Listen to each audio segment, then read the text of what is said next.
you gain for learning how elite athletes have success? Can't you take advantage of this knowledge to understand why the elite athlete often struggles after the game has ended?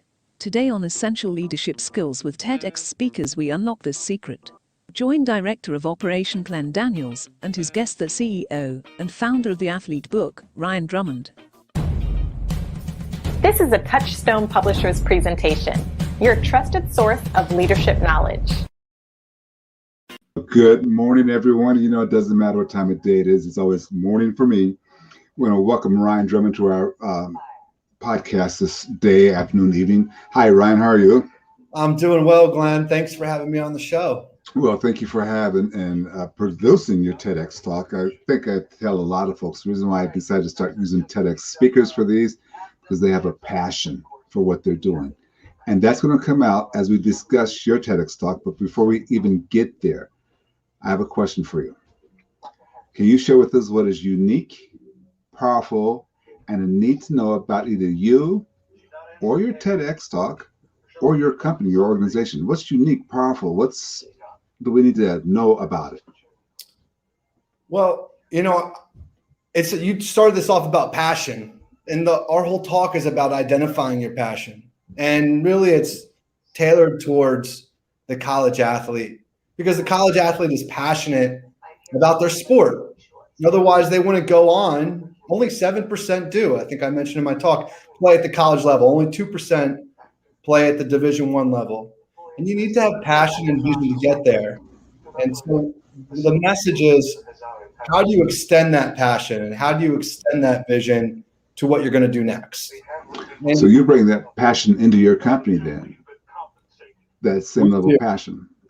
We do, and it's also a process and an experience to get that, to find out what is next.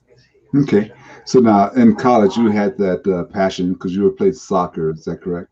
No, it was lacrosse actually. Lacrosse, and your wife played soccer. Okay, yeah. My wife played soccer. That's right. Okay. All right. So yeah, so that is how that kind of developed there. So let me ask you this question though, just so people can kind of get to know you a little bit.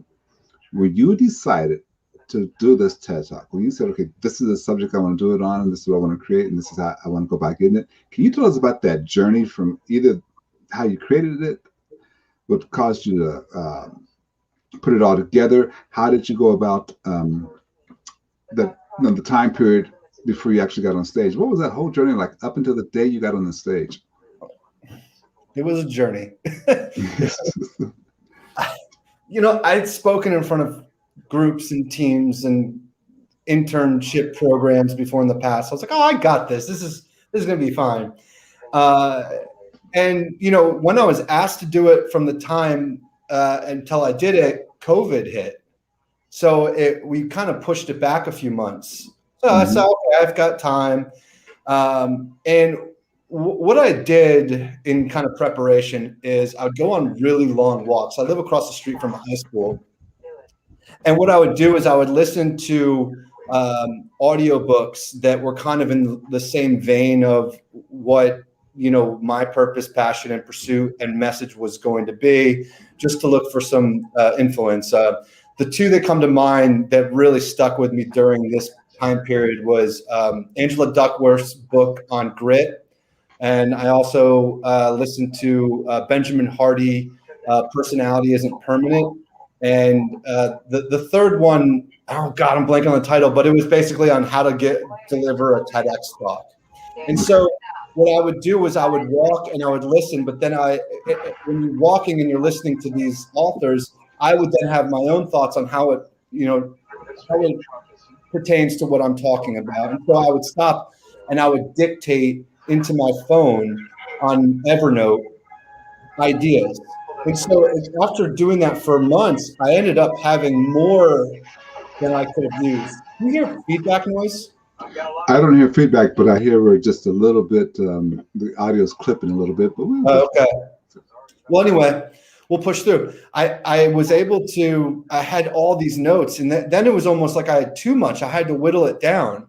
So, and I was in the garage at a certain point, you know, now going through different types of talks that I might do. And I got to a point where I said, okay, I think I got it. and I recorded it, and I hadn't showed anybody. I finally showed my wife, and my wife and I were walking at the time, and I was listening to her watch what I had recorded in the garage, and I could just see on her face, and I could hear what I was saying, and this was 7 days before the TEDx talk, and she didn't have to say it. I was like, "It's not good, is it?" And she kind of looked at me. She's like, "Yeah, it's really not."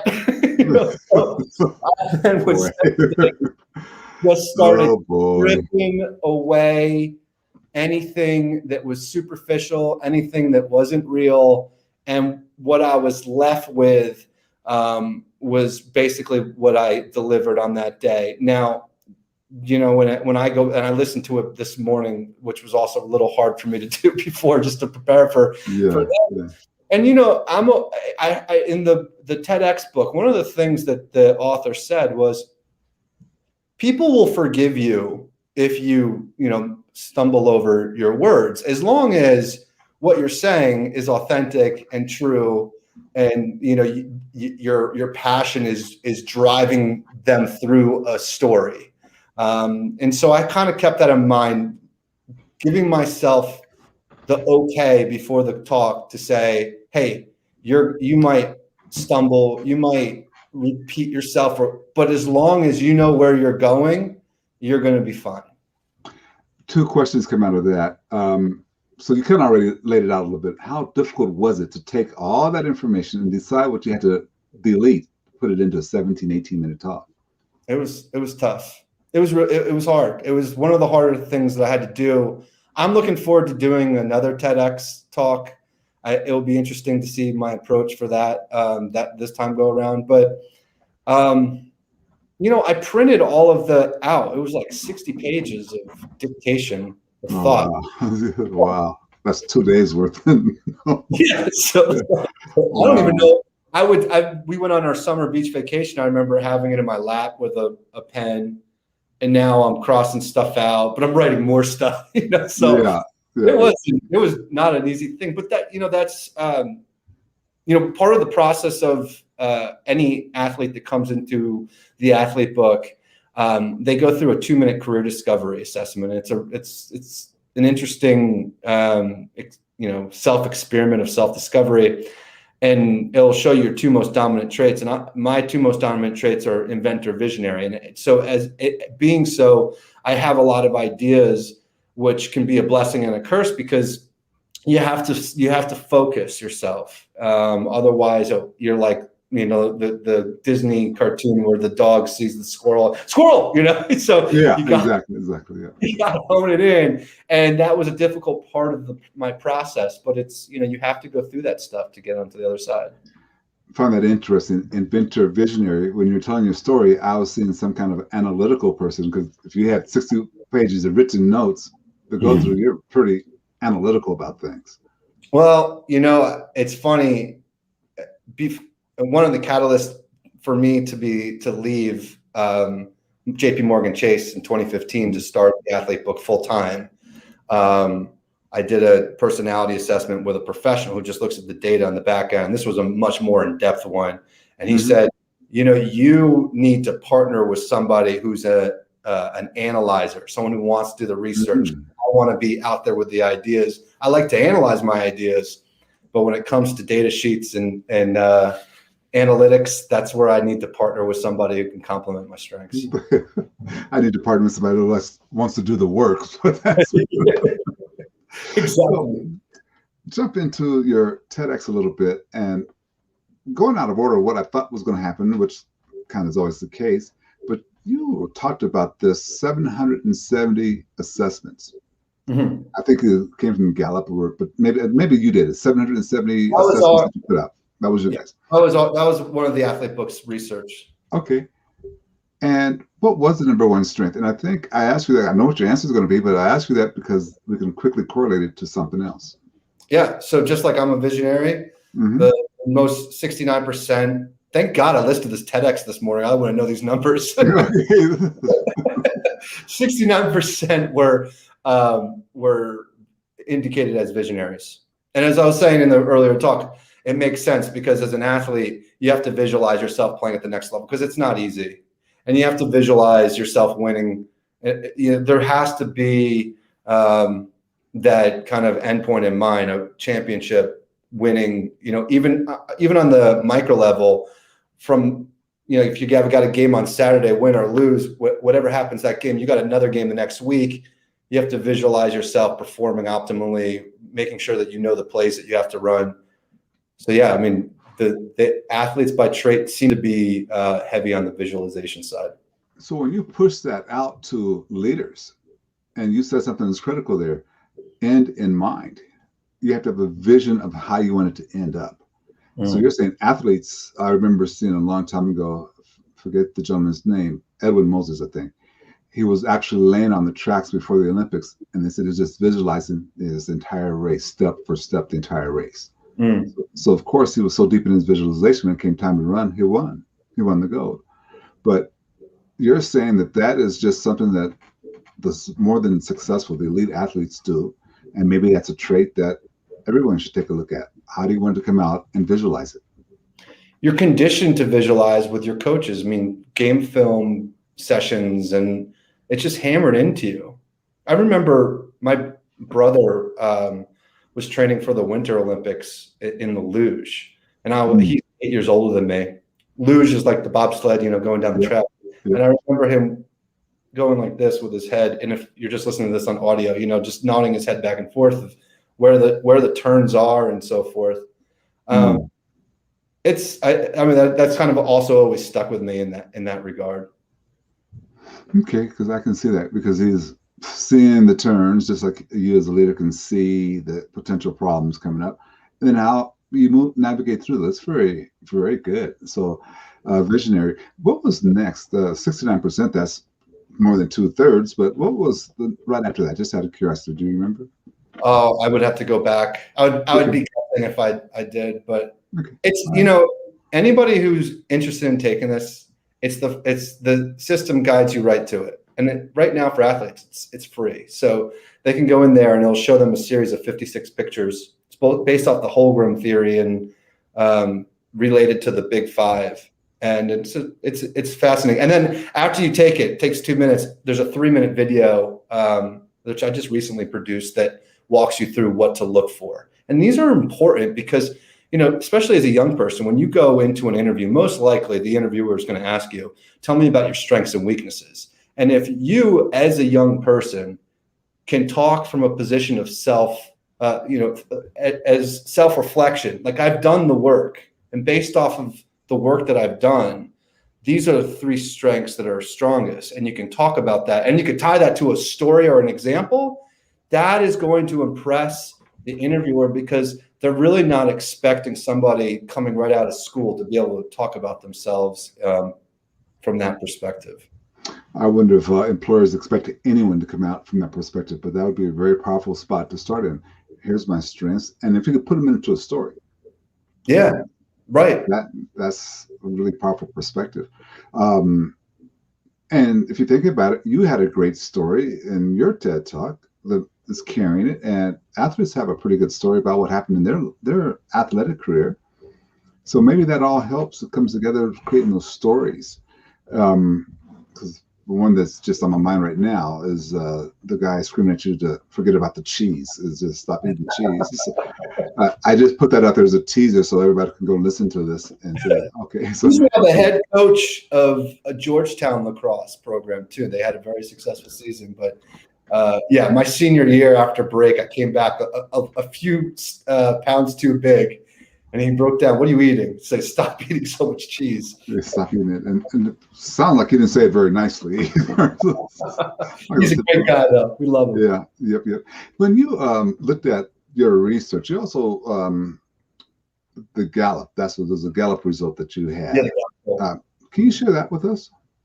So, and I wanted to double check this is true. If you just Google how many people enjoy what they do or dislike what they do, Gallup poll, you'll see that 85% indicate that they dislike what they do.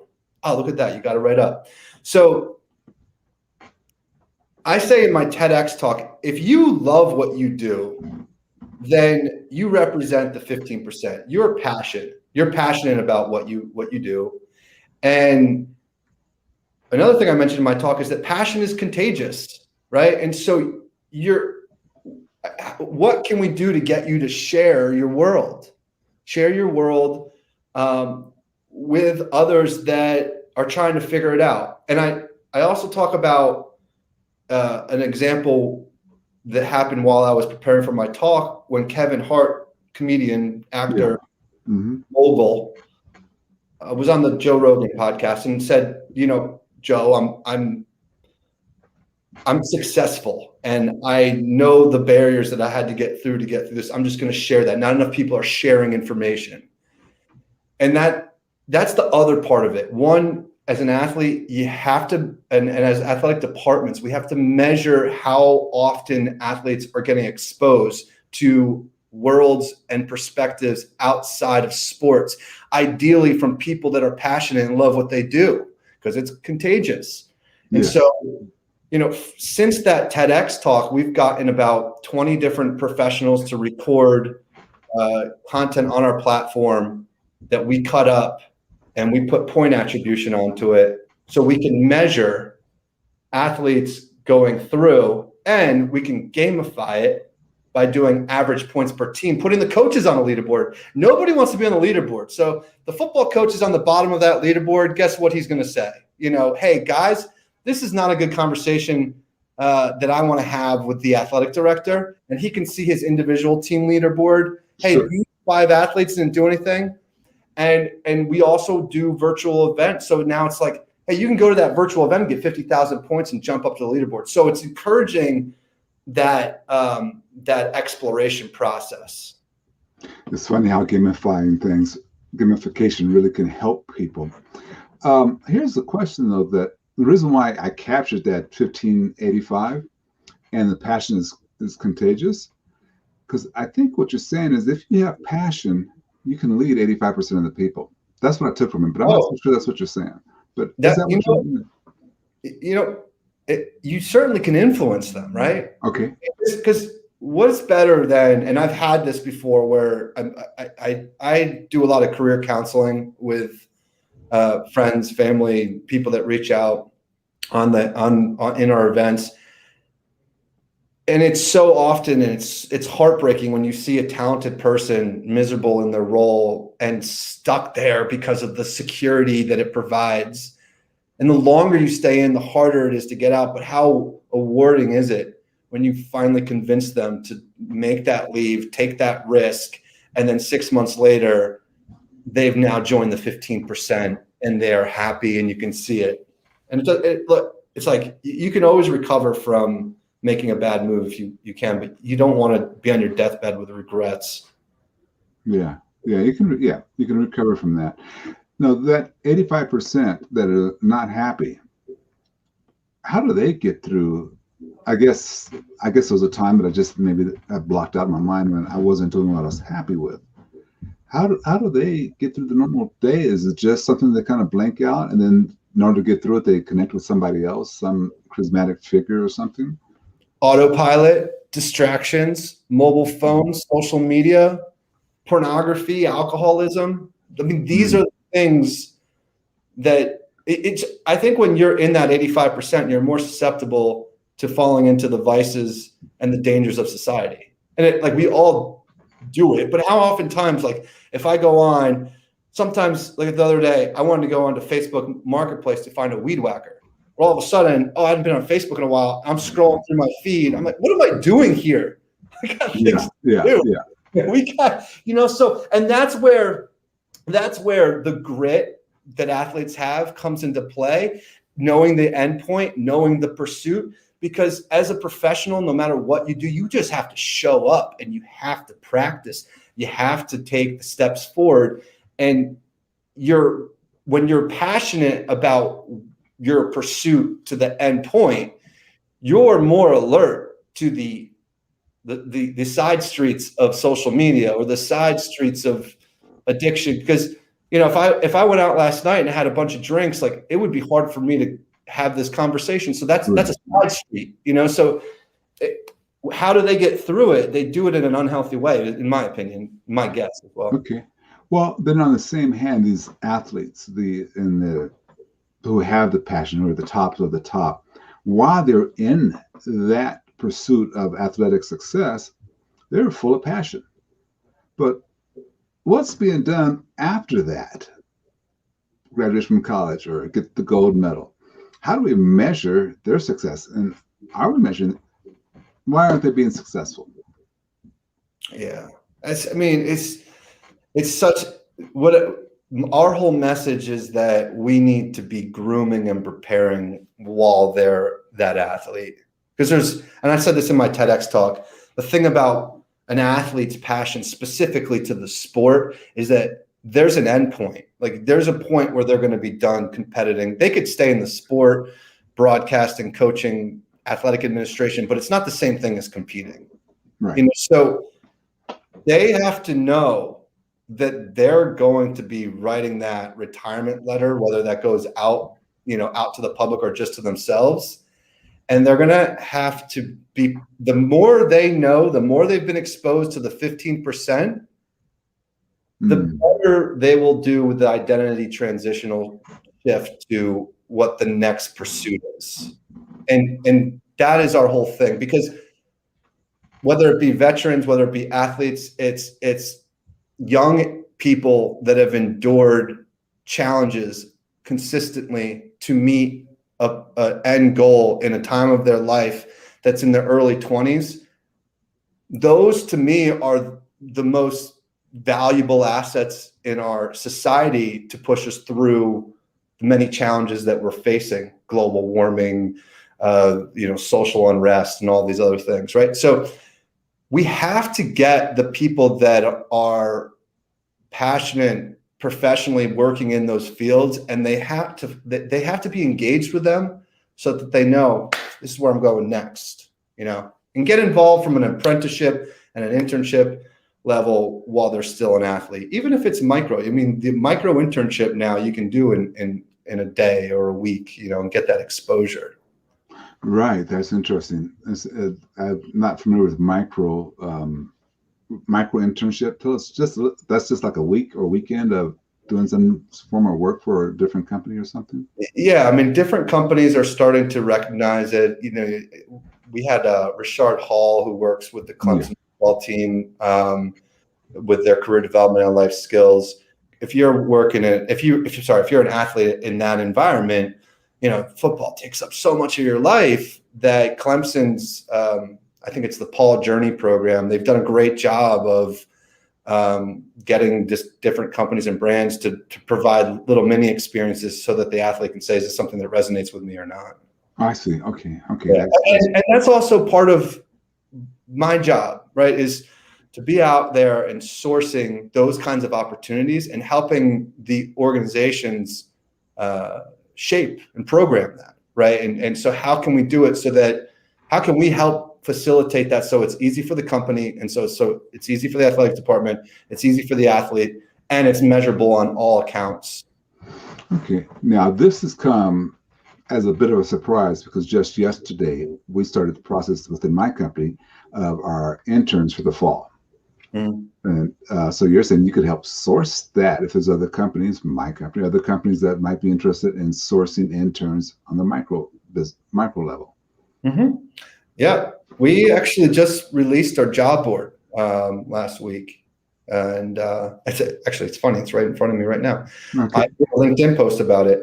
When you post a job, you can put internship, seasonal, contract, permanent. So if it's an internship, you can lay out kind of the terms. What's really exciting, though, is at the time that we're recording this, tomorrow, the NCAA has to respond on name, image, likeness rules. Last week, the Supreme ruled unanimously that athletes get paid. So now there's this another category where we can help educate athletes on how to be business owners, what considerations, we could help athletic departments from a compliance perspective, but also if there's a auto dealership that wants an athlete to do a post, they can post that on our job board as an NIL opportunity. That is powerful. That's powerful. I'll be reaching out to you as well then. So that's powerful. And I think, and so one more thing on that is, a lot of people think that, well, it's only going to be the top 1% that have a large social following, but I don't think that's the case. I think that you can, even if it's a Division III or an Ivy League athlete, can maybe represent an employer brand. So that is possible. And again, those are the types of things that we're sourcing and trying to explore and see how we can help both sides. Well, I would agree with you, because if we're thinking that we have to have a Division I elite athlete, they're going to give a testimonial. There's not a better testimonial than watching another athlete or somebody else using your system, your product, your services. And if you can, I forget what they call it in the movies, but if you can have that Division III athlete posting social media about his success or her success with your product, not necessarily a testimonial, but showing you that this is how they're using it, it becomes a great thing. And I just say that off of just my recent experience with AI technology. Yeah. Seeing it being used by somebody I didn't know, but they're using it. So that might work for me. So there's a lot of angles there. How are we measuring their success though? The athletes, the elite athletes, well, all athletes, how are we measuring their success after the game is over? That's another, and I don't have the exact stat, but I believe that one of our competitors polled, it was like 200 or 300 athletic departments, and it was an alarming amount were not able to capture that data afterwards, meaning who has been employed. You have the exit survey as an athlete graduate, but how do we capture that? And the only way that I think makes the most sense is giving them really good reasons to wanting to stay engaged with the university so that you can survey them. And since that TEDx talk, one of the things that we've done is we started working with artists that usually work with architecture firms to render spaces. So if you're going to do a development project where you're going to build a building, these are the people that are saying, this is what it looks like. This is how this building is going to be rendered. And we've plugged them into a virtual event platform so that it's different than a Zoom, because you have different tables, right? And so there's only so many seats at the table, 3, 5, however many. If you double click on that table, you're in a conversation with other people that are sitting at that table. And so you have an alumni event with 500 people, but you can maintain that intimacy, and then you can bring people up to stage and highlight certain alumni. And so what we're working with athletic departments on is consulting with them on how to create engaging virtual experiences with the alumni. And the first thing that we've done, and there's why you want to do that is so many reasons. One, increase philanthropic funding, increase alumni mentorship, but also figure out what's our alumni base doing? What are they doing out there in the world, and how can we farm that from an opportunity perspective, but also get a sense of how many of our alumni where, to answer your question, right? And so one of the things that we're doing with our companies, consulting with them on, is like, hey, when you have an away game, what you could be doing is you could be sharing, live streaming that game at each one of those tables, have it on mute, and have a current athlete actually streaming it, right? So now different alumni are sitting at the table. They're engaging with maybe people that they went to school with, or new people that they just met that they have the school or the sport in common. And in between game breaks, they can go up onto the main presentation stage and announce, a raffle or a giveaway or do an alumni highlight. And so creating moments like that are special, they're unique, they're different. And those are things that we're consulting on so that we can help schools find out, how do we measure what athletes are doing after, where can we help them, and so forth. Well, that's a great method, because what you're basically doing when you're streaming things like that is telling a story. Mm-hmm. I think people like to hear that and like to see a story, especially if it's talking about their old school, where their alumni at. What is Division One? Go ahead. Yeah. I just want to say the most important thing in order to be able to find out about the alumni base is that you need to be able to create the valuable, consistent community. And that, so there's something in common with the school and the sport. And now that we've gone through these COVID times, people are more susceptible to engaging in virtual formats. Right. But now we have to create unique experiences in those virtual formats that go beyond Zoom, and that every school has to be thinking that way so that they can tap into the ultimate value of their alumni population. Because I think right now most schools are probably at a 10% or low, or even lower, and we can measure that engagement, over time. Well, it's a whole new world now. I just saw yesterday where they're saying half of the planet goes on YouTube, Google, or Facebook every day. Half of the planet, and that says a lot. So that's an 85% though. Yeah, and that's because the 85% are just looking for entertainment or something to be an escape. So you mostly focus on Division I athletes. Is that correct? No, you do all. Okay. Yeah. So change that statement for all division athletes. What are we doing to support them? So we run a monthly event that's Ignite Career Development, and that event is specifically for the audience of athletic administrators who support career development and life skills. And these people are salt of the earth. They, unfortunately, they are a one-to-many ratio. You have one of them, you have 600 athletes that you have to support. Right. You tell a great story about that. How one new person had to support everybody. She's not going to be able to do it. But go ahead. I'm sorry. No, to your point, I had a call with a young, 2-year out of school, and she is responsible for supporting the career growth for, I think it was like 472 athletes. That's tough. So these individuals come up with great programs. And the reason why we have this monthly event is so that we can share ideas and we can grow. And then also for us, obviously, ability for us to showcase, hey, here's what we have with the athlete book.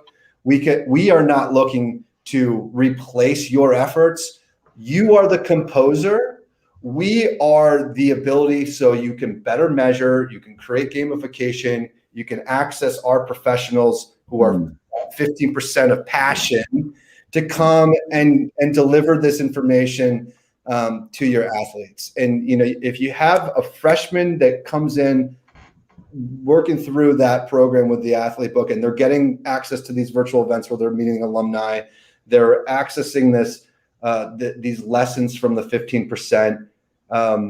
They're going to be in a better spot when they graduate than if this isn't there. I make a reference, and I didn't do a good job in the TEDx of explaining this. I think this was at a point in the beginning of my TEDx talk where my anxiety was high. But you got to calm yourself down. And I work with a branding coach who watched that. He's like, halfway through your TEDx talk, you kind of got into it. But at the beginning, I said, athletes are like horse races, or like a racehorse. Sorry, meaning they have blinders on, and it's that, again, that pursuit to win. It's just the struggle of getting through their everyday life with school, sports, lifting weights, getting up early, staying up late, the whole thing. Boom, you're only seeing what's there. So when it becomes how fast you are, how strong you are, but also how much you're exploring, because we're measuring it.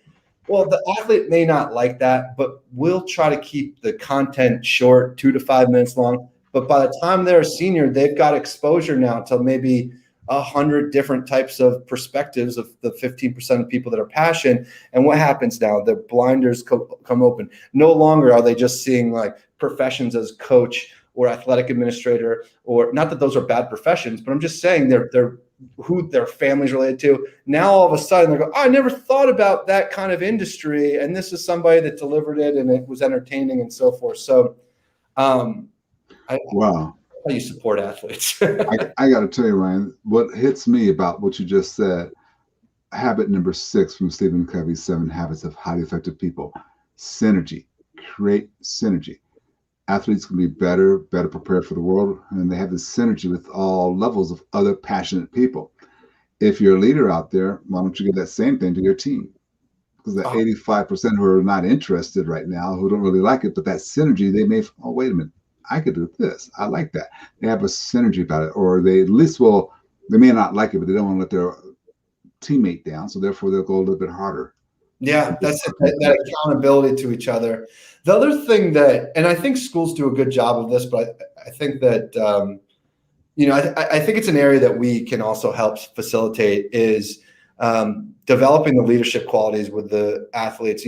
If you made it to the collegiate level, whether you're in a local town or on a national level, I mean, what are you doing to bring that back to the youth sports organizations? And the more involvement you could have in the youth sports and just generally in the community, because you're a role model at that point. So what kind of coaching are we giving them to be leaders to the youth and in their local communities is key, because that's then again giving them more experience in the leadership side, making them better prepared for when they graduate. Oh, that is so well put. So well put. I want to change the stream just a little bit here. I'm kind of curious because you touched a subject that's very important for athletes, and a lot of leaders can take these exact same lessons and apply it to their team, whether they're doing hospitality or whatever line of business they're in. But I would like to know, how did this TEDx change your life? That's a great question. I think that I was already on this path, and I think the TEDx was my chance to verbally put out there, hey, this is where I'm going. This is the intention. I mean, at the end of my TEDx talk, I talk about bringing together the measurability with the 15% of passion, and that's where I'm going, right? And so it's one now on my signature and my email, it says TEDx speaker on my LinkedIn, so there's that credibility factor. We wouldn't be talking if I didn't do that TEDx talk. Right. But what I'm proud of is that it wasn't like I got that TEDx talk and I can rest on my coattails. It was like, I got the TEDx talk. Now it's time to go to work. Now let's get to work. Let's get those passionate people onto the platform. So Heather Mitz is a 3-time gold medalist, soccer player, and she spoke at the same event. She did a great job. I encourage everybody to take a look at her TEDx talk, and I'll make an introduction so you can connect with her as well. But I reached out to her. Let's do something on bouncing back from injury is one of her topics. Let's get that up. So, and then the gentleman who asked me to do the TEDx, Dr. Dan Young, let's get him up. So it started in my immediate circle of getting people who had a message. Sometimes Amazon got it, the Amazon Campus Recruiter. Let's talk about what are you saying in an information session, and then link it back to the job application link. So, between that, we started working with Royal Bank of Canada right now. So we've gotten some large companies, but we've also got some influencers with some very special messages. Something that's kind of near and dear to my heart here is I don't know if you can see that, but this is the McClendon Minority Leadership Initiative, and through that it's really it was like working in worlds that I wasn't working a part of, working with people that look differently from me and are in different worlds, and hearing about what's changed them. So it's not that it's changed my life in so much, but it just felt like the TEDx talk was part of the trajectory of now a year later from giving it, and looking back, it's like, man, all these amazing things have happened. Okay, so all these amazing things are happening or did happen, but now I really want to know, how are you helping now? Okay, how are you making a difference right now? So there's a lot of things I could touch on, but the first thing that comes to mind is my partnership with socialcontract.org, based out of Delaware. Socialcontract.org specializes in writing grants for government and independent agencies that will deploy that grant money to provide the largest social impact possible. they are in the same building as I am. And so once we had a chance to, I was talking to Rich Parson, was my entry into the organization. He played for the Redskins. He was at a standout at University of Maryland football player, played for the Redskins or the Raiders as well. And when he was done with the NFL, he went in to be a police officer. He was a case manager, and now he works for Social Contract. And what I realized was, and what I'm really excited about, yes, it's great to get an athlete a job at Amazon or at Tesla or JP Morgan Chase. Like I love that those companies are there and they've got great programs and are great educators into an early workforce. But what I'm really most excited about now is that through our partnership with socialcontract.org, the Athlete Books gamified learning management system and virtual event platform is providing education to the people on the ground that are working on homelessness, reducing gun violence, trauma and healing. So we're bringing in renowned experts and putting that into the learning management system.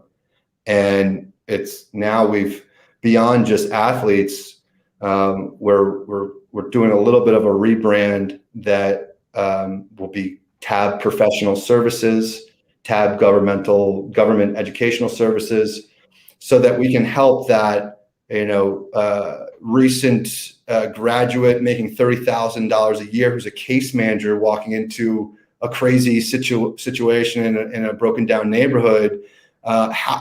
We need to give that individual the tools to be able to get those people in the right direction. And so now with this name, image, likeness changing, it's like, so now we've got all these problems. We've got government stimulus dollars coming in. When we have athletes that have influence that are going to be getting paid, and then when we're working with Amazon and hopefully, I don't want to misspeak, but hopefully Tesla, companies that have high volume jobs, right?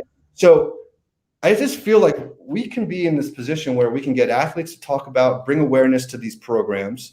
We can get case managers educated from the top educators in the space to help solve some of these issues. And we can pull in our employer clients, Amazon, hopefully Tesla, other high volume high volume employer companies that have a need to bring people in. So get those people that are homeless off the street, get them housing, get them jobs. It's crazy because this is real impact, I think. And it doesn't happen without the right partners wanting to get involved. And it feels like any professional that I talk to, how can we get them into the system of improvement and teaching? Okay. That comes close to what I want you to do, though. I want you to tell us, what can we do to get a hold of you so you can put us into these different types of things? In other words, give us a commercial. Yeah. So one is I'm on LinkedIn. So the best way to get in touch with me is direct message me on LinkedIn. Ryan Drummond, CEO and founder of the Athlete Book. The Athlete Book. Don't forget the. But yeah. You could also go to our site. We're about to do a total rebrand on the site. So when people look at the site, I'm like, oh, you are only getting about 1% of the total picture. But there is a contact us form there.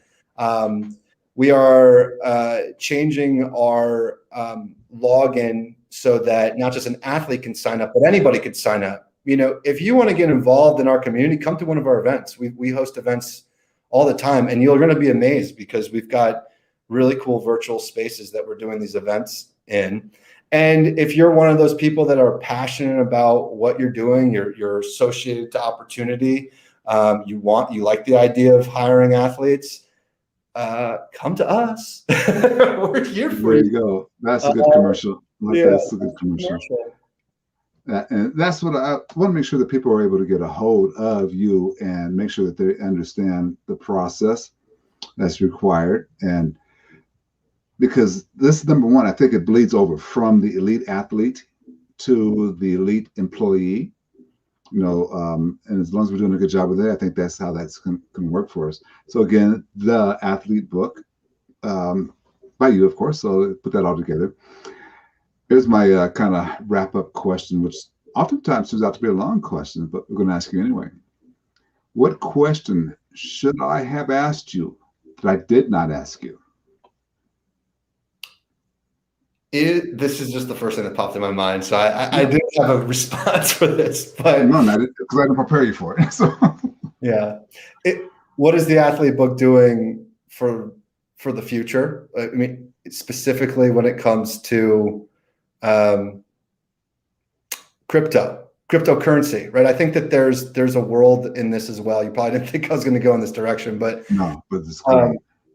We purchased NFTforathletes.com and NFTforathletics.com.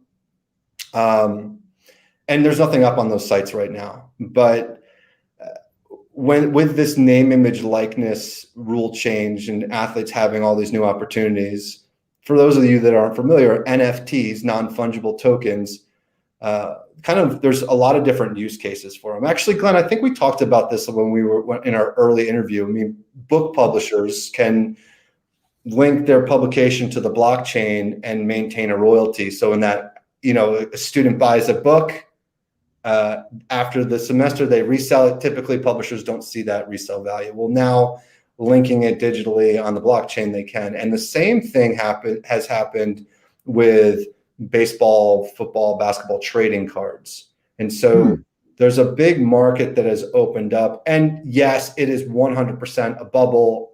I don't doubt that. But I do think that athletes will want to potentially what you call mint their own NFT tradable baseball card and release limited amounts. So if you're a star basketball player, people may think you're going to go into the pros. They can create a digital basically a baseball card with movable art and say there's only 10 of them, put them up for auction, put them out there. And then every time it gets resold ever in the future, they get a royalty on it. They get to set their royalty. So that's kind of complicated, right? Like getting my mind around that. What is going on here? So that is why the athlete book is going to be hosting fundraising in athletics. One of the main things that I've realized is all of the services that we have, they do cost money. So in order for us to solve these problems, we have to help our athletic departments raise more money. And so, if you own iconic media, you can do that. These are things that you can do in those alumni engagement events. Put up an auction for something that means something to all those alumni. Joe Montana throwing a pass at Notre Dame. I don't know who owns that media, but that's something that you can NFT, raise money for to support your program. So we are in the process now of partnering